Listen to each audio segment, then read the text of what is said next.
আমাদের সরকার থাকার সময়ে মাঝে মাঝে আমাদের যে এই ফুটপাত পরিষ্কার করার জন্য উদ্যোগ নিতে হয়নি, ঘটনা তা না, কিন্তু এই পদ্ধতি আমরা নেইনি।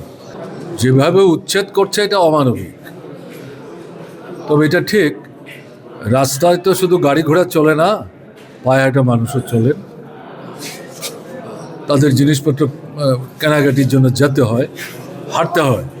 তার জন্য ফুটপাত তার প্রভিশন থাকবেই। এদিক থেকে যারা ওখানে বসে কাজ করছেন তারা সবাই যে একবারে হাঁটা চলার রাস্তা সবটা দখল করে করছে ঘটনাটা, কিন্তু বাধ্য হচ্ছে, বিকল্প নাই। এখন এদেরকে তো একটা বিকল্প দিয়ে তারপর ওখান থেকে সরানো হচ্ছে। যদি এমন হয় যে বিকল্পের ব্যবস্থা হয়েছে কিন্তু তারা এটা গ্রহণ করতে চাইছে না, তারা এখানেই থাকতে চাইছে, তাহলে প্রশ্নটা আলাদা। আমাদের সরকার থাকার সময়ে মাঝে মাঝে আমাদের যে এই ফুটপাত পরিষ্কার করার জন্য উদ্যোগ নিতে হয়নি, ঘটনা তা না, কিন্তু এই পদ্ধতি আমরা নেইনি।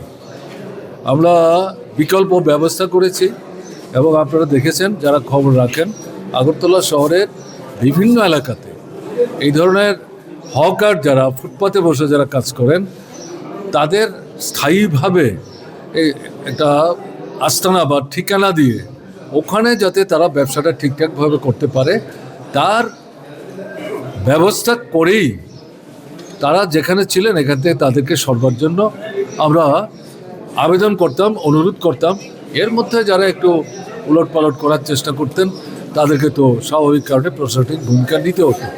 কিন্তু এখন যেটা দেখা যাচ্ছে, কিছুদিন পরপরই তারা গিয়েও ইয়েগুলি হকার উচ্ছেদের নাম করে, ফুটপাত পরিষ্কার করার নাম করে রাতের অন্ধকারে গিয়ে আক্রমণ করছে, ভাঙচুর করছে।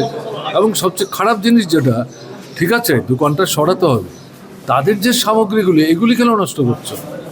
তারা তো ধার দেনা করে বাকিতে বিক্রি করে কোনো মতো এগুলি চালাচ্ছে। এগুলি নষ্ট করে দিলে এগুলো তো আরেকবার কিনে দোকানটা খুলতেই পারবে না, গোটা পরিবারটা রাস্তায় দাঁড়িয়ে যাবে। আমি এই জিনিসটা যেটা লক্ষ্য করছি যে প্রচণ্ড বলা যায় একটা জিঘাংসামূলক দৃষ্টি নিয়ে অমানবিক কায়দায় এই আক্রমণটা তারা সংগঠিত করছে। এটা তো জনগণের বিরুদ্ধে, গরিবদের বিরুদ্ধে যুদ্ধ। এটাকে সমর্থন তো করেই না, তীব্রভাবে নিন্দা করছি। মার্ক্সবাদী কমিউনিস্ট পার্টি এটার বিরোধিতা করছে।